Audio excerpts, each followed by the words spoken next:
99%가 모르는 자랑의 역설. 왜 어떤 이는 크게 떠들수록 점점 고립되고 어떤 이는 조용할수록 더 멀리 가는가? 이 질문이 오늘 이야기의 시작입니다. 당신은 최근 무엇을 증명하려고 올렸습니까? 새 차? 연봉? 아이의 상장? 혹은 건강검진 OLA. 우리는 박수 소리에 취하지만 이상하게도 그 박수 뒤에는 어색한 침묵이 따라옵니다. 자랑은 칼과 같습니다.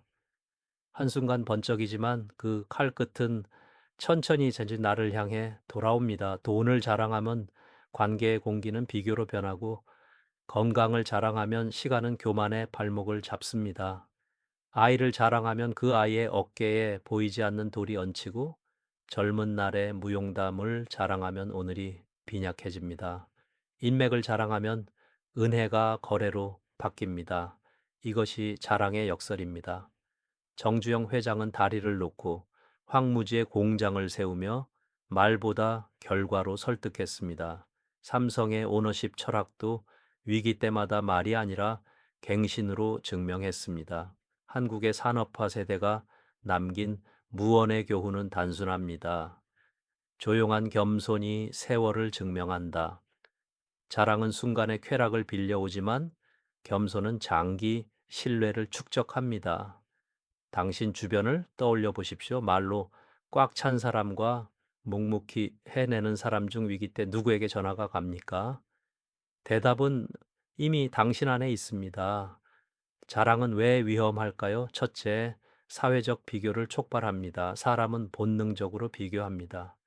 내가 올린 성과는 타인의 마음에서 시기, 경계, 거리두기로 번역됩니다. 둘째, 정체성의 외주화가 일어납니다.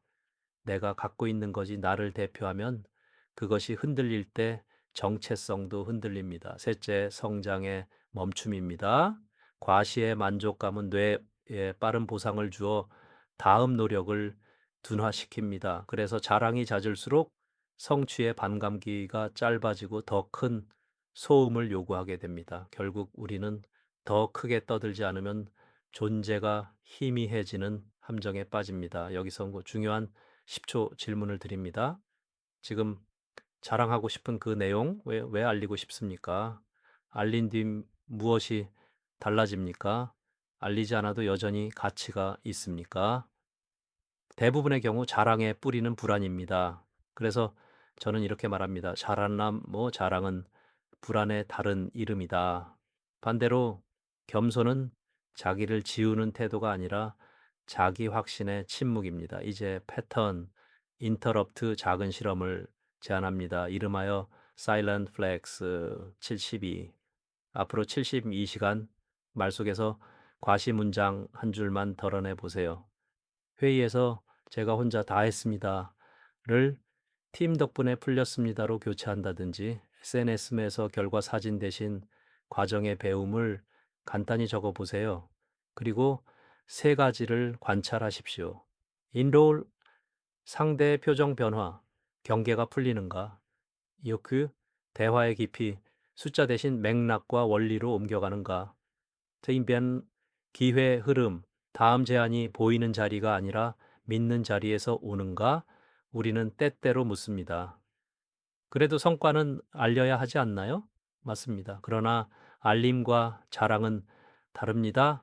알림은 사실, 맥락, 감사의 구조를 갖습니다. 자랑은 과장, 비교, 주목을 원합니다. 전자는 신뢰를 만들고 후자는 소음을 만듭니다. 현대의 공정 라인이 조용히 돌아갈수록 고효율인 것처럼 진짜 성과는 소음이 적습니다. 그리고 리더십의 언어는 나를 보라가 아니라 길을 보라입니다. 다섯 가지 금지 품목을 기억하십시오. 돈, 각계의 건강고 자식 3대 과거 추인맥. 돈을 자랑하면 인연은 숫자처럼 취급되고 사람은 지갑의 그림자로 보입니다. 건강을 자랑하면 시간에게 도전장을 던지는 꼴입니다. 건강은 인증이 아니라 감사입니다. 자식을 자랑하면 아이는 부모의 무대에 서는 배우가 됩니다. 아이에게 필요한 것은 등 뒤에 손 앞줄의 박수가 아닙니다. 과거를 자랑하면 오늘의 빈칸이 커집니다. 어제를 깃발로 들면 오늘은 발목이 됩니다. 인맥을 자랑하면 은인이 도구로 전락합니다. 진짜 인연은 이름을 부르면은 조용히 대답합니다. 그 포지티브 노이즈가 아니라 조용한 등장으로.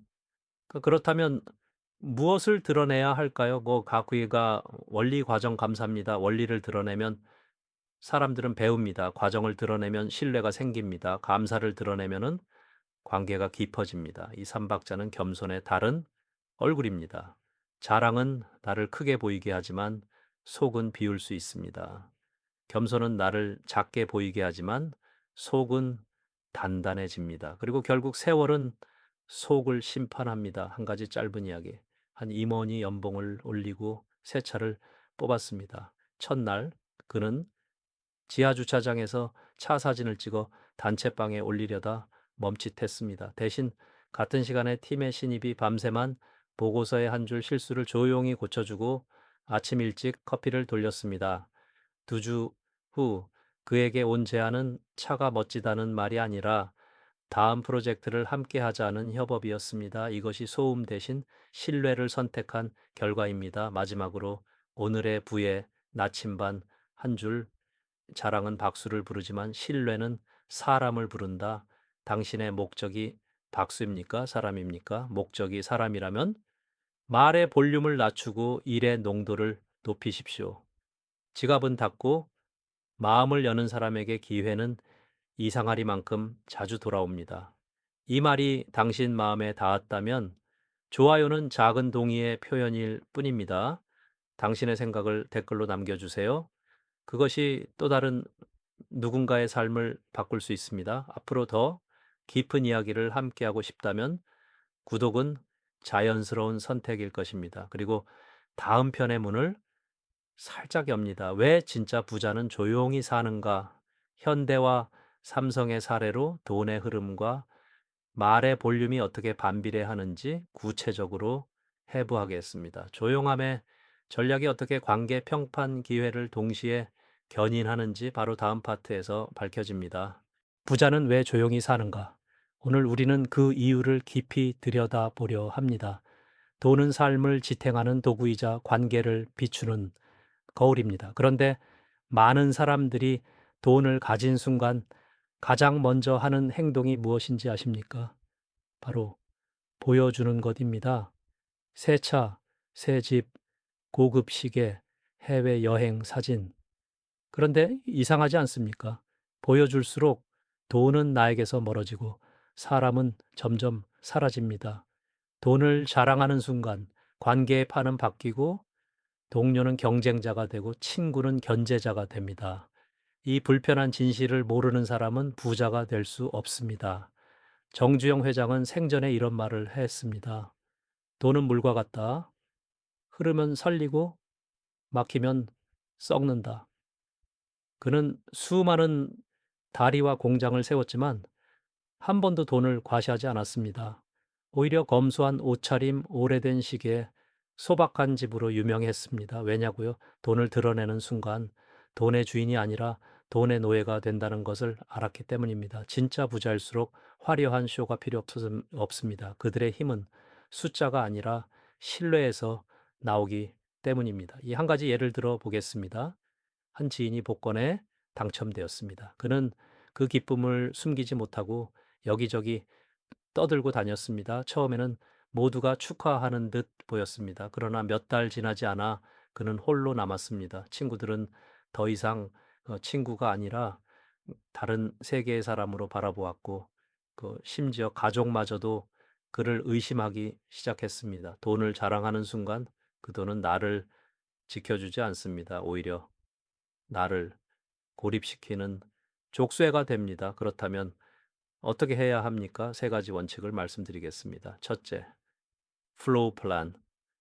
돈은 흘러야 합니다. 수입이 생기면 일정 부분을 학습과 성장, 가족, 그리고 공동체를 위해 흘려보내십시오. 이 흐름이 막히는 순간 돈은 썩기 시작합니다. 둘째, quiet leisure.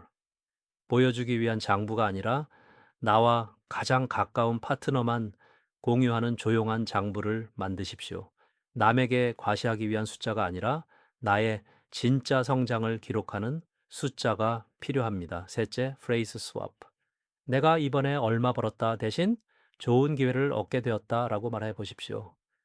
뉘앙스 하나가 상대의 마음을 열기도 하고 닫기도 합니다. 한국의 기업가들이 덕분에 기회를 얻었다는 말을 입버릇처럼 하는 이유가 바로 여기에 있습니다. 여기서 잠깐 패턴 인터럽트를 드리겠습니다. 오늘 혹은 내일 당신이 커피 한 잔을 살 때 익명 결제를 해 보십시오. 내가 받는 박수는 사라지지만 내 안에 남는 따뜻함은 오래 갑니다. 이것이 진짜 부자의 감각입니다. 보여주지 않아도 내 마음은 충만합니다. 돈을 자랑하지 않는 사람은 이상하게도 더 큰 기회를 만납니다. 왜냐하면 사람들은 돈이 아니라 사람을 보기 시작하기 때문입니다. 반대로 돈을 자랑하는 순간 모든 평가와 시선은 그 돈 덕분이다로 귀결됩니다. 노력과 땀은 지워지고 내 성취는 값싼 환영으로 축소됩니다. 저는 현대와 삼성의 수많은 리더들을 보았습니다. 진짜 힘 있는 사람들은 단 한 번도 스스로의 부를 떠들지 않았습니다. 대신 그들은 늘 이렇게 말했습니다. 운이 좋았습니다. 사람들이 도와주었습니다. 이 말이야말로 관계를 단단히 묶는 마법입니다. 왜냐하면 겸손은 듣는 사람을 편안하게 하지만 자랑은 듣는 사람을 불편하게 만들기 때문입니다. 오늘의 부에 나침반 한 줄. 돈은 자랑할 때 멀어지고 흘려보낼 때 돌아온다. 최근함 당신은 지금 돈을 드러내고 있습니까? 아니면 흘려보내고 있습니까? 선택에 따라 당신의 관계도 기회도 완전히 달라질 것입니다. 이 말이 마음에 닿았다면 좋아요는 작은 동의의 표현일 뿐입니다. 당신의 생각을 댓글로 남겨주십시오. 그것이 또 다른 누군가의 삶을 바꿀 수 있습니다. 필요한 사람에게 이 영상을 공유한다면 그 사람에게는 큰 힘이 될 것입니다. 그리고 다음 이야기에 문을 열어보겠습니다. 왜 건강을 자랑하는 순간 세월이 반드시 도전장을 내미는가? 젊음은 칼과 같지만 그 칼날이 부러지는 순간을 우리는 반드시 맞이합니다. 그 진실을 다음 편에서 함께 밝혀드리겠습니다. 건강. 많은 사람들이 이것을 자랑거리로 여깁니다. 나는 술을 아무리 마셔도 멀쩡하다. 나는 병원에 한 번도 안 가봤다. 뭐 이런 말을 들으면 순간 부럽게 들리죠. 하지만 세월은 반드시 도전장을 내밉니다. 젊음은 영원하지 않습니다. 오늘의 강철 같은 체력이 내일의 안심을 보장하지 않습니다. 건강을 자랑하는 순간 세월은 그 교만을 무너뜨립니다. 이것이 인생이 주는 냉정한 교훈입니다. 저는 젊은 시절 건강을 자랑하던 많은 동료들을 보았습니다. 밤샘 작업도 거뜬히 버티고 주말마다 술자리를 이어가던 사람들이 있었습니다. 그러나 그들은 어느 날 갑자기 병상에 누웠습니다. 건강을 과시하는 순간 그 말은 도전이 되고 세월은 반드시 응답합니다. 마치 조용히 흐르는 강물이 바위를 깎아내듯 시간은 우리의 몸을 시험합니다. 정주영 회장은 늘 이렇게 말했습니다. 몸은 자산이 아니라 빚이다. 관리하지 않으면 반드시 값이 청구된다. 그는 수많은 공사 현장을 직접 뛰어다니며 몸으로 증명했지만 늘 새벽마다 몸을 다스리는 습관을 잊지 않았습니다. 겉으로는 말하지 않았지만 그의 건강은 묵묵한 절제와 규칙적인 생활에서 나왔습니다. 이것이 진짜 강함입니다. 떠들지 않아도 삶이 이미 말하고 있는 것입니다. 현대의 조선소를 떠올려 보십시오. 거대한 선박이 바다 위를 조용히 미끄러지는 이유는 겉에 화려한 색칠이 아니라 보이지 않는 정밀한 정비와 점검 덕분입니다. 건강도 마찬가지입니다. 화려한 말이 아니라 보이지 않는 관리가 우리의 몸을 지켜줍니다. 그래서 저는 이렇게 말합니다. 건강은 인증이 아니라 감사다. 그렇다면 어떻게 살아야 할까요? 선반자랑 간단한 세 가지 의식을 제안합니다. 이름하여 새벽 호흡, 걸음물. 아침에 눈을 뜨면 가장 먼저 깊게 호흡하십시오. 하루의 산소는 마음을 맑게 하고 몸을 깨웁니다. 집 앞이라도 좋습니다. 10분간 걸음을 내디드십시오. 몸은 움직일 때만 살아있음을 증명합니다. 마지막으로 차가운 물 한 잔, 밤새 굳어있던 몸이 다시 순환을 시작합니다. 이 세 가지 습관은 자랑할 거리가 아닙니다. 오직 나와 가족을 위한 작은 의식일 뿐입니다. 그러나 이 조용한 루틴이 수십 년 뒤 나를 지켜줄 가장 든든한 보험이 됩니다. 이제 잠깐 패턴, 인터럽트를 드리겠습니다. 만약 이번 주에 당신이 운동 사진이나 건강 검진 결과를 SNS에 올리지 않는다면 여전히 똑같이 운동하고 관리할 수 있습니까? 대답이 예라면 당신은 이미 자기 주도적 건강 관리를 하고 있는 사람입니다. 하지만 아니오라면 건강조차 자랑으로 소비하고 있는 건 아닌지 돌아보아야 합니다. 건강을 자랑하는 순간 우리는 아픈 사람들의 마음에 상처를 남깁니다. 누군가는 그 말 한마디 때문에 더 외로워지고 더 무력감을 느낍니다. 반대로 건강한 사람일수록 겸손합니다. 왜냐하면 그들은 알고 있습니다. 오늘의 건강이 언제 무너질지 모르기 때문입니다. 오늘의 부에 나침반 한 줄, 건강은 자랑할 때 무너지고 감사할 때 지켜진다. 당신은 건강을 증명하려 합니까? 아니면 감사하며 지키려 합니까? 그 선택이 당신의 미래를 결정합니다. 이 말이 마음에 닿았다면은 좋아요는 작은 동의의 표현일 뿐입니다. 댓글에 당신만의 작은 건강 루틴을 남겨주십시오. 그것이 누군가에게는 새로운 시작이 될 수 있습니다. 그리고 다음 이야기를 예고하겠습니다. 왜 자식을 자랑하는 순간 그 아이의 어깨에 무거운 짐이 얹히는가? 부모의 사랑이 어떻게 칭찬으로 그리고 자랑으로 변질되며 결국 아이를 지치게 하는지 다음 편에서 함께 나누겠습니다. 자식, 부모에게 가장 큰 기쁨이자 동시에 가장 큰 걱정거리입니다. 많은 부모들이 이렇게 말합니다. 우리 아들이 명문대에 합격했다. 우리 딸이 대기업에 들어갔다. 우리 손자가 상을 받았다. 그 순간 부모의 얼굴에는 자랑스러움이 번져갑니다. 이해할 수 있습니다. 저 역시 아버지로서 또 할아버지로서 그 마음을 잘 압니다. 하지만 살아보니 알겠더군요. 자식은 결코 부모의 자랑거리가 되어서는 안 된다는 것을. 왜일까요? 첫째, 자식을 자랑하는 순간 그 아이의 어깨에는 보이지 않는 돌이 얹힙니다. 부모님이 나를 이렇게 자랑했는데 나는 더 잘해야 한다. 무참 이 부담은 아이를 더 나은 길로 몰아붙이는 것이 아니라 오히려 지치게 만듭니다.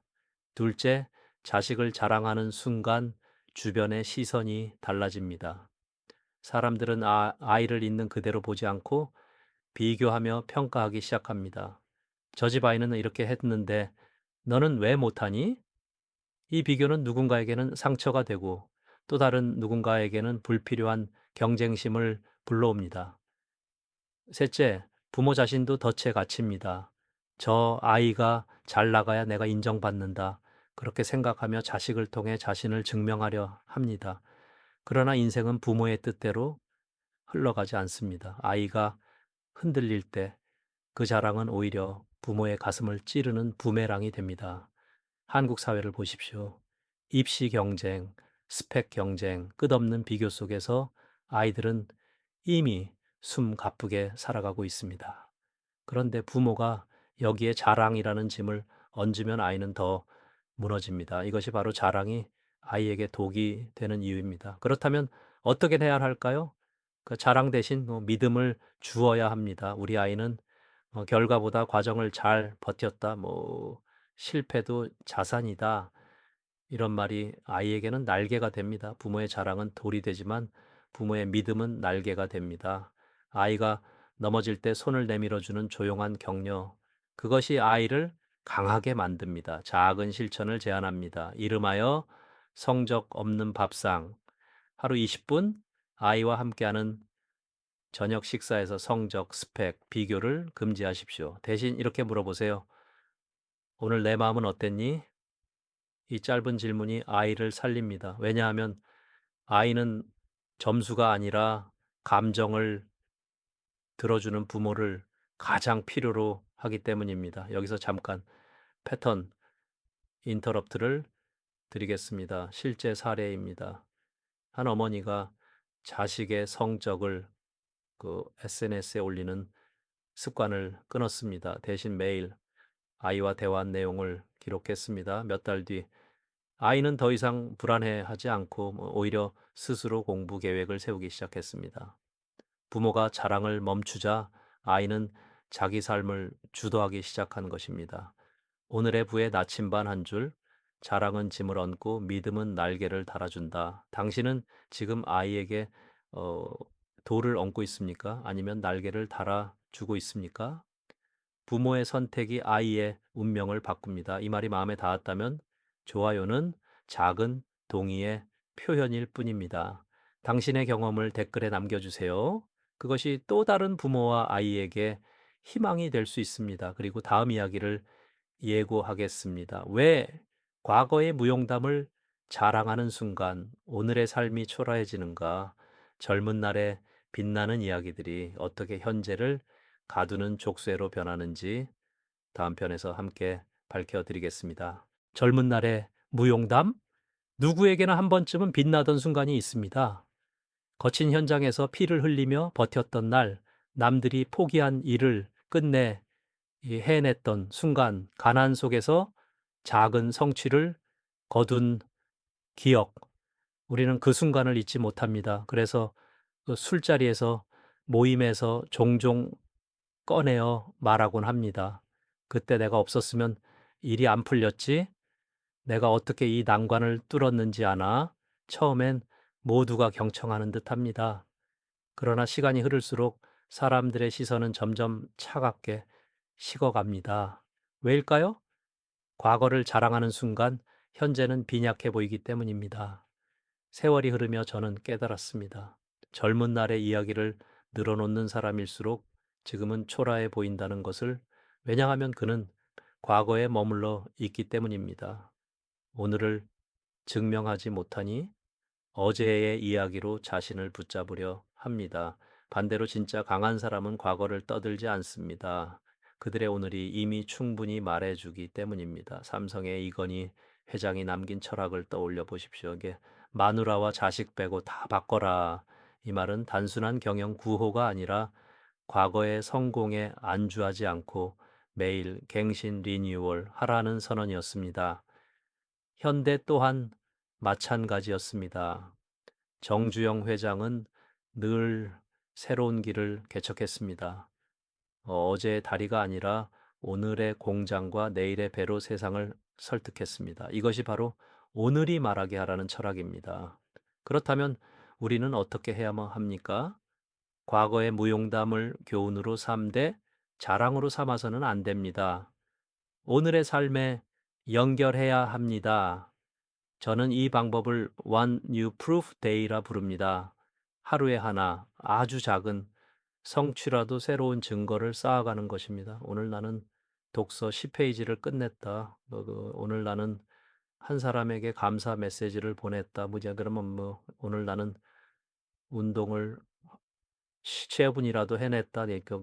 이렇게 하루하루에 현재가 쌓일 때 과거는 자연스럽게 빛을 더합니다. 여기서 잠깐 패턴 인터럽트를 드리겠습니다. 이 수어 시간 동안 절대 옛날 이야기를 꺼내지 마십시오. 대신 오늘의 행동을 세 가지 기록해 보십시오.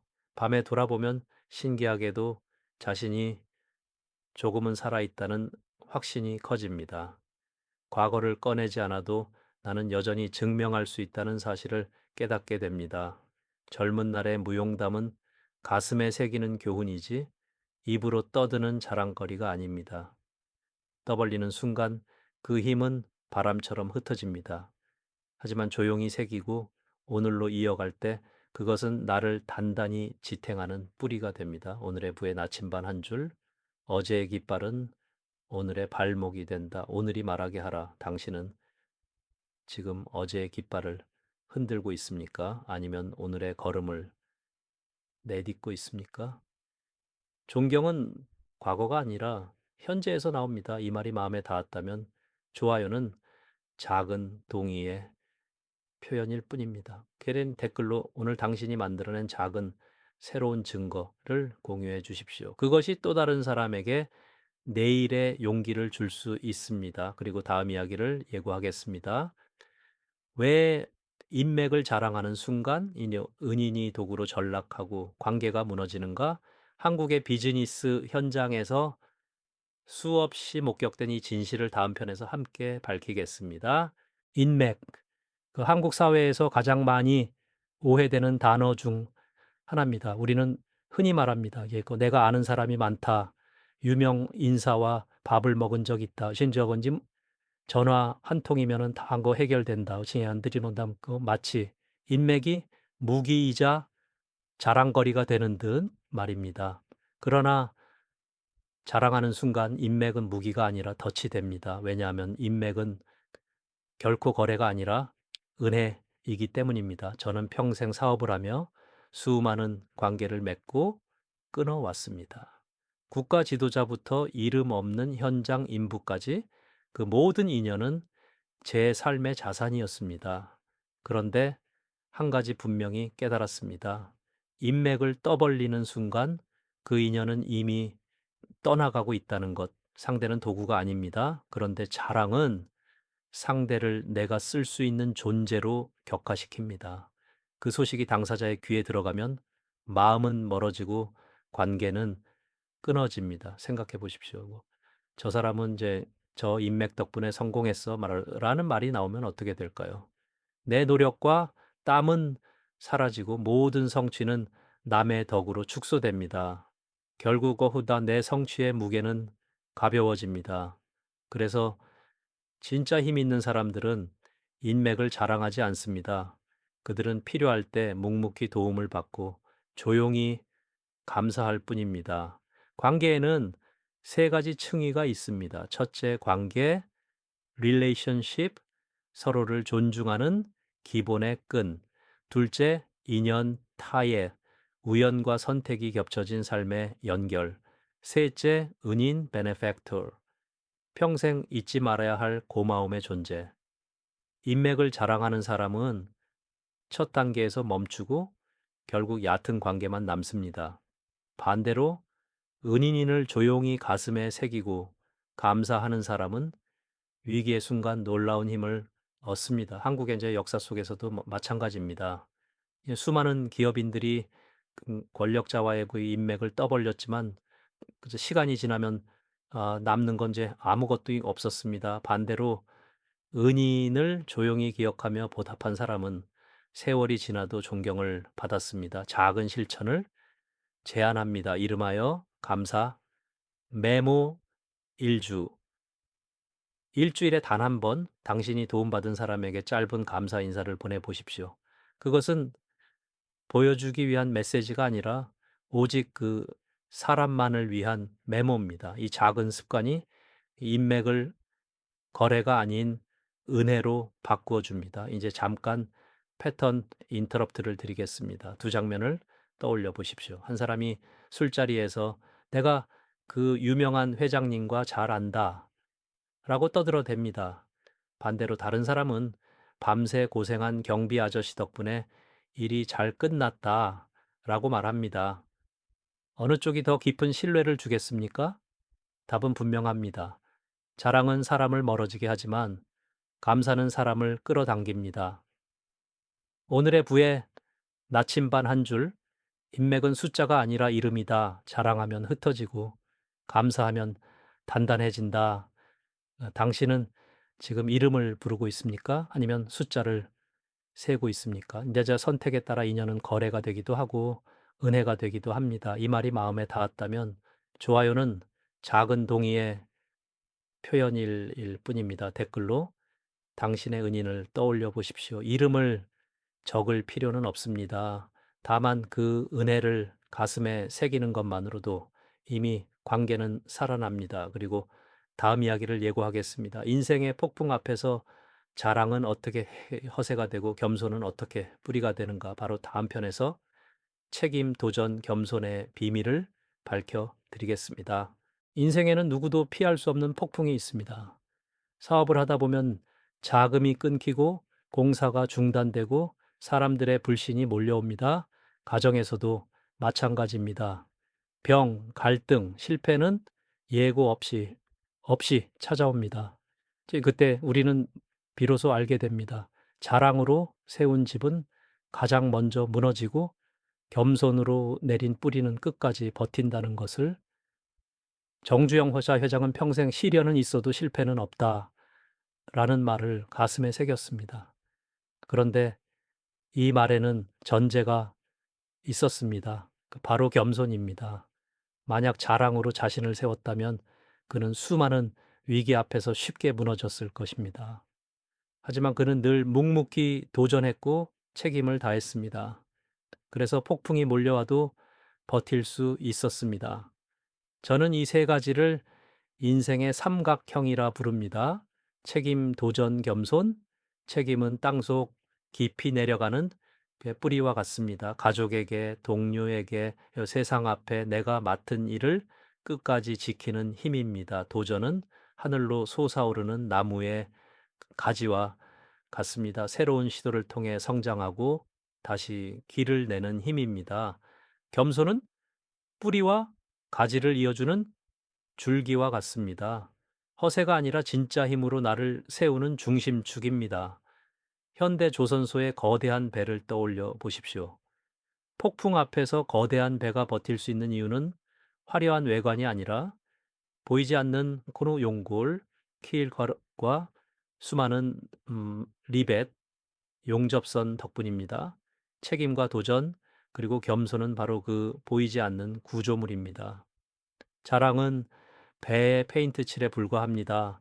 파도가 몰려오면 제일 먼저 벗겨져 나가 버립니다. 그렇다면 시련 앞에서 우리는 무엇을 해야 할까요? 세 가지 작은 지침을 드립니다. 팩트 시트, 소음을 줄이고 사실을 확인하십시오. 자랑으로 위기를 덮으려 하지 말고 조용히 진실을 직면해야 합니다. 스몰 윈, 72시간 안에 하나의 작은 성취를 만드십시오. 그것이 다시 일어서는 디딤돌이 됩니다. 탱크 앤 리포트, 함께 버틴 이들에게 감사하고 최소한의 사실만 보고하십시오. 떠벌림이 아니라 신뢰를 쌓는 방식입니다. 이제 잠깐 체크리스트 60초를 드리겠습니다. 스스로에게 물어보십시오. 지금 나는 말이 많은가, 행동이 많은가, 나는 위기를 설명하고 있는가, 해결하고 있는가, 나는 박수를 원하고 있는가, 신뢰를 쌓고 있는가. 이 세 가지 질문이 당신의 폭풍 대처법을 점검해 줄 것입니다. 오늘의 부의 나침반 한 줄. 겸손은 폭풍 앞에서 드러나는 진짜 뿌리다. 자랑은 위기 앞에서 굴레가 되고 겸손은 위기 앞에서 디딤돌이 됩니다. 당신의 집은 지금 어떤 재료로 지어져 있습니까? 말로 쌓은 탑입니까? 아니면 겸손의 뿌리입니까? 이 말이 마음에 닿았다면은 좋아요는 작은 동의의 표현일 뿐입니다. 댓글로 당신이 겪은 시련 속에서 배운 한 가지를 나눠주십시오. 그것이 누군가에게 새로운 힘이 될 것입니다. 그리고 다음 이야기를 예고하겠습니다. 가족 앞에서 자랑하는 부모와 배우자가 왜 가장 외로운가? 집은 자랑의 무대가 아니라 회복의 뿌리라는 진실을 마지막 편에서 함께 밝히겠습니다. 가족, 인생에서 가장 가까운 존재이면서도 동시에 가장 멀어질 수 있는 존재입니다. 밖에서 아무리 큰 성공을 거두어도 집 안이 무너지면 그것은 실패입니다. 저는 젊은 시절 일에 몰두하느라 가족을 소홀히 했던 때가 있었습니다. 어느 날 아내가 제게 이렇게 말했습니다. 당신이 바깥에서 아무리 큰 일을 해도 집안이 무너지면 무슨 소용입니까? 그 한마디가 제 가슴을 깊이 찔렀습니다. 많은 사람들이 가족 앞에서도 자랑을 합니다. 내가 이렇게 벌어왔다요. 내가 이렇게 희생했다요. 그러나 가족에게 필요한 것은 자랑이 아닙니다. 아이에게는 부모의 화려한 업적이 아니라 넘어졌을 때 잡아주는 손이 필요합니다. 배우자에게는 뭐 사회적 성공이 아니라 같은 밥상에서 마주하는 눈빛이 필요합니다. 자랑은 가족을 멀어지게 하고 겸손은 가족을 가까이 끌어당깁니다. 한국 사회를 돌아보면 많은 부모들이 자식에게 이렇게 말합니다. 내가 너 키우느라 얼마나 고생했는데. 그러나 이 말은 아이의 마음을 열지 못합니다. 오히려 마음의 문을 닫게 합니다. 자식이 부모에게 바라는 것은 화려한 자랑이 아니라 자유와 신뢰입니다. 존경받는 부모는 큰 소리를 내는 부모가 아니라 조용히 믿어주는 부모입니다. 작은 실천을 제안합니다. 이름하여 세 가지 없는 식탁. 비교하지 않고 훈계하지 않고 휴대폰을 내려놓고 함께 식사하는 시간입니다. 그리고 단 한 가지 질문을 던지십시오. 오늘 네 마음은 어땠니? 이 질문이 아이의 마음을 열고 가족의 유대를 단단히 묶습니다. 또 하나의 습관, 3줄 감사 일기. 하루를 마무리하며 가족이 서로에게 적는 세 줄. 오늘 고마웠던 일, 오늘 함께한 작은 행동, 내일을 위해 하고 싶은 것, 이 작은 글이 가족을 서로 연결해 줍니다. 화려한 자랑 대신 작은 감사가 집을 지탱합니다. 오늘의 부에 나침반 한 줄. 집은 자랑의 무대가 아니라 회복의 뿌리다. 밖에서 어떤 폭풍을 만나도 집이 단단하다면 우리는 다시 일어설 수 있습니다. 그러나 집을 그 자랑의 무대로 삼으면 그 집은 언젠가 가장 먼저 무너집니다. 당신은 지금 가족 앞에서 무엇을 드러내고 있습니까? 이 업적입니까? 아니면 따뜻한 손길입니까? 가족에게 필요한 것은 당신의 성공 이야기가 아니라 당신의 함께 있음입니다. 이 말이 마음에 닿았다면 좋아요는 작은 동의의 표현일 뿐입니다. 댓글에 당신의 가족과 함께하는 작은 의식을 남겨보십시오. 그것이 누군가의 집을 지켜주는 힘이 될 것입니다. 그리고 이제 마지막 질문을 던집니다. 내가 세운 탑과 내가 놓은 다리 중 어느 것이 사람들을 더 살렸는가? 자랑은 탑을 세우지만 무너지고 겸손은 다리를 놓아 세월을 이어줍니다. 인생은 화려한 무대가 아니라 보이지 않는 뿌리와 다리 위에 세워져야 합니다. 오늘도 기억하십시오. 자랑은 하루에 박수를 주지만 겸손은 평생의 신뢰를 남깁니다. 그리고 그것을 증명할 사람은 바로 당신입니다. 인생은 자랑으로 빛나지 않는다. 인생은 책임과 도전, 그리고 겸손 속에서 빛난다.